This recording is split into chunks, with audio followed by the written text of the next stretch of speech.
उत्तराखंड के चमोली में कुत्तों ने ऐसा खूनी आतंक मचा दिया है कि शहर वालों के साथ ही प्रशासन के भी हाथ पांव फूल गए हैं। खौफ इतना है कि 10 स्कूलों को तुरंत बंद करने का फरमान तक जारी हो चुका है। भारत के इतिहास में ऐसा दूसरी बार हो रहा है।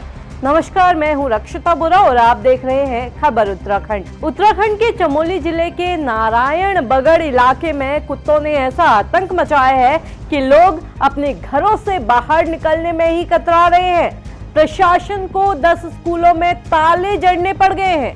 हालात ये है कि लोग घरों में कैद होने को मजबूर है। बच्चों की पढ़ाई ऑनलाइन चल रही है। लोग घरों से डंडा लेकर ही बाहर निकल रहे हैं। मीडिया रिपोर्ट्स की माने तो भारत के इतिहास में ऐसा दूसरी बार हो रहा है जब कुत्तों के डर से स्कूलों में ताले लगाने पड़े हैं। मीडिया रिपोर्ट्स के मुताबिक हाल ही में नारायण बगड़ में एक कुत्तों के झुंड ने रास्ते से गुजर रहे स्कूली बच्चों समेत 4 लोगों पर जानलेवा हमला कर दिया। सड़क पर चीख पुकार मची, लोग लहूलुहान भी हुए। हालांकि वहीं इसके ही अगले दिन इन कुत्तों ने फिर 4 लोगों को नोच डाला। महज 2 दिनों में 8 लोगों पर हुए इन कुत्तों के हमले ने पूरे इलाके में कोहराम मचा दिया।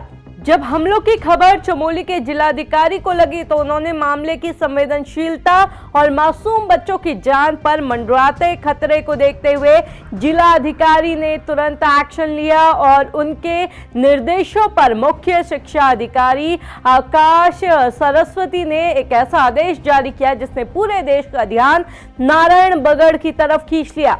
नारायण बगड़ बाजार और उसके आसपास के 10 सरकारी स्कूल और निजी स्कूलों को 20 अगस्त से 23 अगस्त तक यानी पूरे 4 दिनों के लिए पूरी तरह से बंद करने का फरमान जारी कर दिया गया है। और बच्चों की जो पढ़ाई है वो ऑनलाइन शुरू हो चुकी है। उनकी ऑनलाइन क्लासेस लग रही हैं। अब आपको ये जानकर हैरानी होगी कि भारत के इतिहास में ऐसा दूसरी बार हो रहा है जब हिंसक कुत्तों के आतंक के सामने व्यवस्था लाचार नजर आई है और स्कूलों में छुट्टी घोषित करनी पड़ गई है।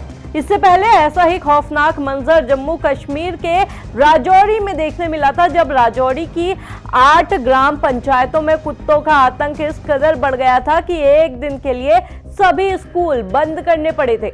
उस वक्त तो हालात इतने बिगड़ गए थे कि मासूमों की सुरक्षा के लिए सीआरपीएफ के जवानों को सड़कों पर तैनात करना पड़ गया था। मीडिया रिपोर्ट्स स्थानीय लोगों का हवाला देते हुए बताती हैं कि इस पूरे कोहराम को एक कुत्ते ने जन्म दिया। एक ऐसा पागल कुत्ता जिसने सबसे पहले इलाके के दूसरे आवारा कुत्तों को काटना शुरू कर दिया। देखते ही देखते इस रैबिस का जो जहर है ये एक कुत्ते से दूसरे कुत्ते के शरीर में फैला और कुत्तों का एक पूरा झुंड हिंसक और आक्रामक हो गया। और अब ये कुत्ते झुंड बनाकर घूम रहे हैं और किसी को भी देखते ही झपटने के लिए तैयार बैठे हैं। हालत की गंभीरता को देखते हुए अब प्रशासन भी एक्शन मोड पर आ गया है। वन विभाग की क्विक रिस्पांस टीम को मैदान में उतार दिया गया है। वन विभाग की क्यूआर टीम हाथों में जाल, लोहे के शिकंजे और सुरक्षा उपकरण लेकर नारायण बगड़ की एक गली, एक कोने में इन हिंसक और पागल हो चुके कुत्तों को चिन्हित कर उन्हें पकड़ रही है। वहीं दूसरी तरफ पशुपालन विभाग की विशेष टीम भी एक्शन मोड में है। सड़कों पर आवारा कुत्तों को ढूंढ कर रैबिस से बचाव के टीके लगाए जा रहे हैं ताकि रैबिस जो है वो दूसरे कुत्तों तक ना फैले। हालांकि प्रशासन की इस कार्रवाई के बावजूद नारायण बगड़ के लोगों के दिलों से डर खत्म होने का नाम नहीं ले रहा है। स्थानीय लोगों का कहना है कि सिर्फ 4 दिन स्कूल बंद कर देने से या 2-4 कुत्तों को पकड़ लेने से समस्या का समाधान नहीं होने वाला। अब आप कुत्तों के इस तरह लगातार बढ़ते हमलों को लेकर क्या सोचते हैं, कमेंट करके जरूर बताइएगा।